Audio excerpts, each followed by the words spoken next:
छात्रों नमस्कार, स्वागत है आपका इस YouTube चैनल में। आज हम आपके लिए लाए हैं प्रेमचंद नमक का दारोगा क्लास 11 प्रेमचंद जी का कवि परिचय कराएंगे। आज हम आपके लिए प्रेमचंद जी का मूल नाम धनपत राय था। इनका जन्म सन 1880 लमही गांव उत्तर प्रदेश में हुआ। इनकी प्रमुख रचनाएं सेवा सदन, प्रेमाश्रम, रंगभूमि, निर्मला, कायाकल्प, गबन, कर्मभूमि, गोदान ये इनके उपन्यास थे। सोजे वतन, मानसरोवर 8 खंडों में, गुप्तधन इनकी कहानी संग्रह थे।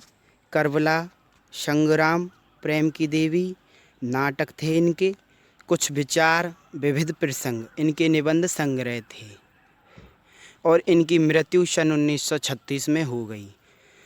प्रेमचंद हिंदी कथा साहित्य के शिखर पुरुष माने जाते हैं। कथा साहित्य के इस शिखर पुरुष का बचपन अभावों में बीता।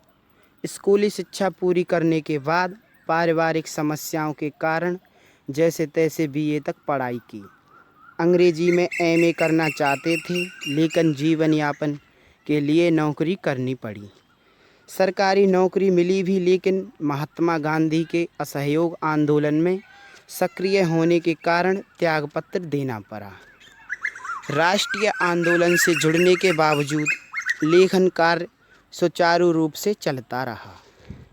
पत्नी शिवरानी देवी के साथ अंग्रेजों के खिलाफ आंदोलनों में हिस्सा लेते रहे। उनके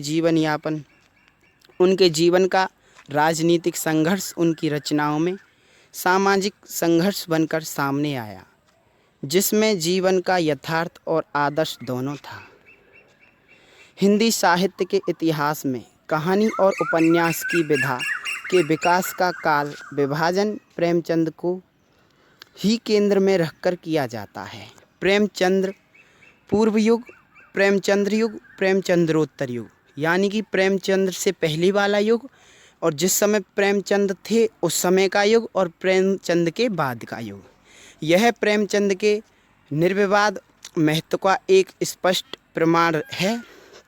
वस्तुतः प्रेमचंद ही पहले रचनाकार हैं जिन्होंने कहानी और उपन्यास की विधा को कल्पना और रोमानियत के धुंधलके से निकालकर यथार्थ की ठोस जमीन पर प्रतिष्ठित किया। यथार्थ की जमीन से जुड़कर कहानी किस्सा गोई तक सीमित न रहकर अपने पढ़ाने की परंपरा से भी जुड़ी। इसमें उनकी हिंदुस्तानी, हिंदी उर्दू मिश्रित भाषा का विशेष योगदान रहा।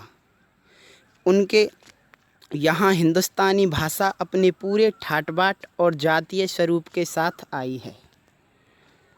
उनका आरंभिक कथा साहित्य कल्पना, संयोग और रोमानियत के ताने बाने से बुना गया है, लेकिन एक कथाकार के रूप में उन्होंने लगातार विकास किया और पंचपनवेश्वर जैसी कहानी तथा सेवा सदन जैसे उपन्यास के साथ सामाजिक जीवन को कहानी का आधार बनाने वाली यथार्थवादी कला के अग्रदूत के रूप में सामने आए। यथार्थवाद के भीतर भी आदर्शोन्मुख यथार्थवाद से आलोचनात्मक यथार्थवाद तक की विकास यात्रा प्रेमचंद ने की। आदर्शोन्मुख यथार्थवाद स्वयं ही उन्हीं की गढ़ी हुई संज्ञा है। यह कहानी और उपन्यास के क्षेत्र में किए गए उनके ऐसे रचनात्मक प्रयासों पर लागू होती है जो कटु यथार्थ का चित्रण करते हुए भी समस्याओं और अंतर्विरोधों को अंततः एक आदर्शवादी और मनोवांछित समाधान तक पहुंचा देती है। सेवा सदन, प्रेमाश्रम आदि उपन्यास और पंचपनवेश्वर, बड़े घर की बेटी, नमक का दारोगा आदि कहानियाँ ऐसी ही हैं।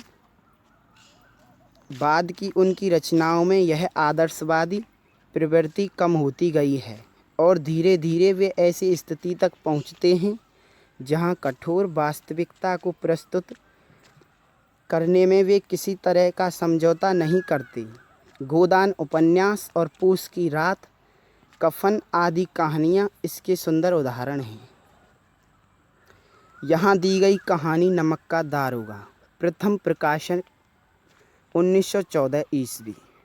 प्रेमचंद की बहुचर्चित कहानी है जिसे आदर्शोन्मुख यथार्थवाद के एक मुकम्मल उदाहरण के रूप में देखा जा सकता है।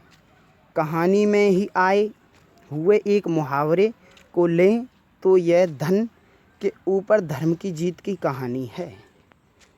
धन और धर्म को हम क्रमशः सद्वृत्ति और असद्वृत्ति, बुराई और अच्छाई, असत्य और सत्य इत्यादि भी कह सकते हैं।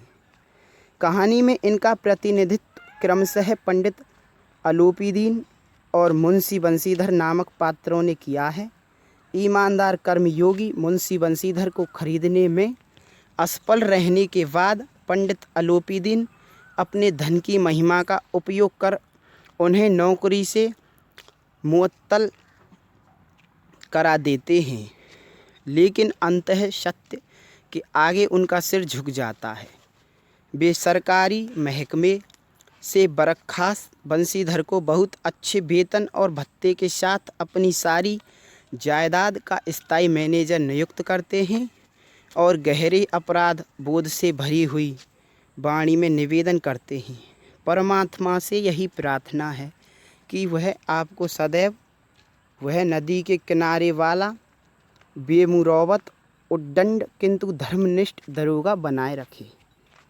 कहानी के इस अंतिम प्रसंग से पहले तक की समस्त घटनाएं प्रशासनिक और न्यायिक व्यवस्था में व्याप्त भ्रष्टाचार तथा उस भ्रष्टाचार की व्यापक सामाजिक स्वीकार्यता को अत्यंत साहसिक तरीके से हमारे सामने उजागर करती है। ईमानदार व्यक्ति के अभिमन्यु के सामने निहत्थे और अकेले पड़ते जाने की यथार्थ तस्वीर इस कहानी की बहुत बड़ी खूबी है, किंतु प्रेमचंद इस संदेश पर कहानी को ख़त्म नहीं करना चाहते, क्योंकि उस दौर में वे मानते थे कि ऐसा यथार्थवाद हमको निराशावादी बना देता है। मानव चरित्र पर से हमारा विश्वास उठ जाता है। हमको चारों तरफ बुराई ही बुराई नज़र आने लगती है। उपन्यास शीर्षक निबंध से। इसीलिए कहानी का अंत सत्य की जीत के साथ होता है। दोस्तों, ये था हमारा आज का वीडियो। इसका दूसरा पार्ट देखने के लिए हमारे चैनल को सब्सक्राइब कर लें और बगल में आ रहे घंटी के आइकन को दबा दें ताकि हमारा अगले आने वाला वीडियो आप तक सबसे पहले पहुंच सके। धन्यवाद दोस्तों, फिर मिलते हैं अगले वीडियो में।